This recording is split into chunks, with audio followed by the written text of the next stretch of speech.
Welcome to healthy food kitchen. உளுந்தம் பருப்பை வச்சு நம்ம பர்பி பண்ணியிருக்கோம்.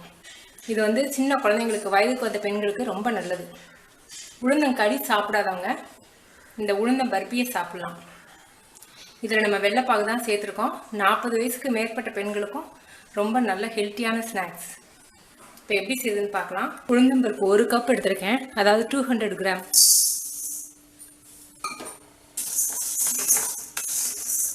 கறி போயிடாமல் நல்ல ப்ரௌன் கலராக ரோஸ்ட் பண்ணிக்கோங்க. உளுந்தம்பருப்பு கோல்டன் கலரில் இந்த மாதிரி வறுத்து எடுத்துக்கோங்க.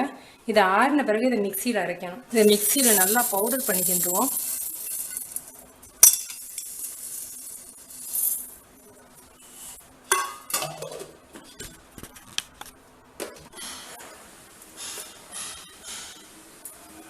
நல்லா நைஸாக அரைச்சாச்சு. இப்போ ஒரு கைப்பிடி அளவுக்கு, அதாவது 50 கிராம் அளவுக்கு நிலக்கடலை, வறுத்த நிலக்கடலை. இதை என்ன பண்ண போகிறோம், பவுட்ரு பண்ணிடக்கூடாது. வைப்பரில் ஒரே செகண்ட் போட்டு நுணுக்கி எடுத்துக்க போகிறோம். இந்த மாதிரி எடுத்துக்கோங்க. இப்போ பாதாம் பருப்பு ரெண்டையும் ஒன்றா போட்டிங்கன்னா பாதாம் பருப்பு அடிபடாது, நிலக்கடலை பவுடராக போயிடும். இப்போ நெய் வந்து ஏற்கனவே 1 டேபிள் ஸ்பூன் ஊற்றியிருக்கேன். 2 டேபிள் ஸ்பூன், 3,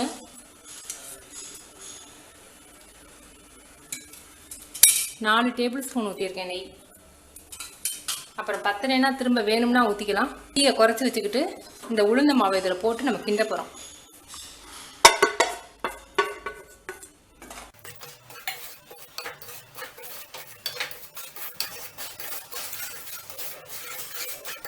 போதும், லோ ஃப்ளேம்லேயே வச்சு கிண்டணும். நெய் போதும், இனி தேவையில்லை.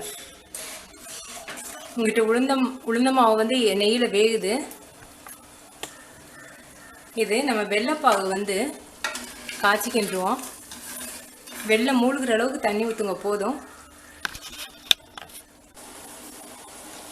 இப்போ இதில் பால் ஒரு 3 டேபிள் ஸ்பூன் மட்டும் பால் ஊற்றியிருக்கேன்.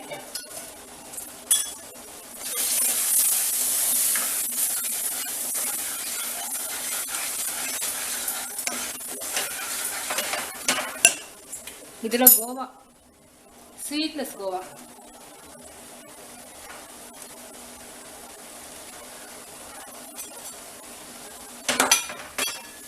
இப்போ இதுவும் சேர்ந்து மெல்ட் ஆயிரும்.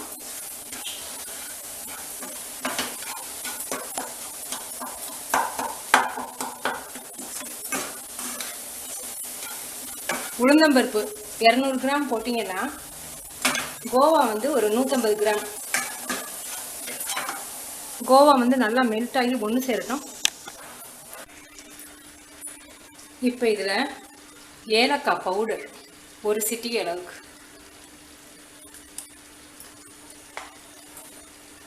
இது நம்ம நுணுக்கி வச்சுருக்க பாதாம் பருப்பும் நிலக்கடலையும்.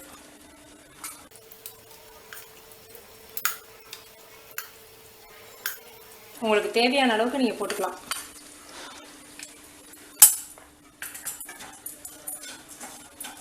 உங்களுக்கு வெள்ளைப்பாகு ஊற்ற பிடிக்கலைன்னா நீங்கள் சீனியை வந்து பவுட்ரு பண்ணி இதோட சேர்த்து நீங்கள் போட்டுக்கலாம்.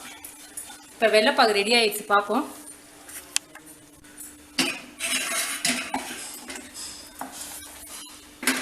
இப்போ இதில் கொஞ்சம் எடுத்து குளிர்ந்த நீரில்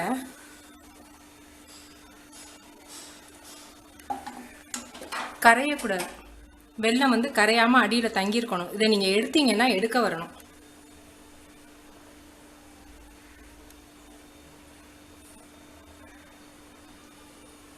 இந்த மாதிரி உங்கள் கையில் எடுக்க வந்துச்சுன்னா வெள்ளைப்பாகு கரெக்டான பதத்தில் இருக்குன்னு அர்த்தம்.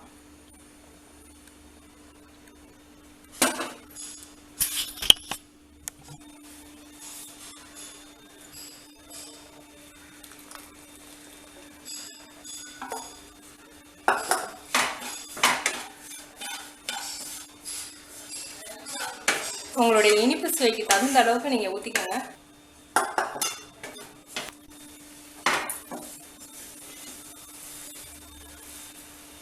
சூப்பராக வந்துருச்சு.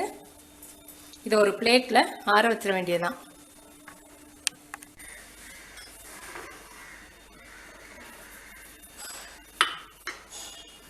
கொஞ்சம் நேரம் ஆறட்டும். நல்லா சூடாக இருக்குது.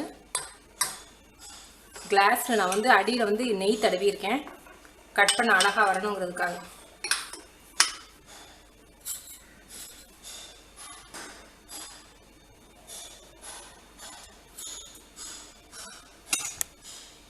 ஒரு அரை மணி நேரம் ஆகட்டும், கட் பண்ணுவோம்.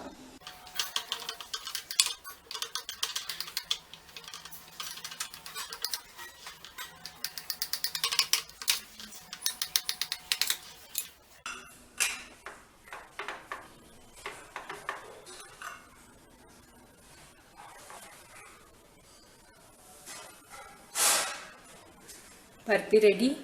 சூப்பராக இருக்குது. நல்லா மாவு மாவாகவும் இருக்குது.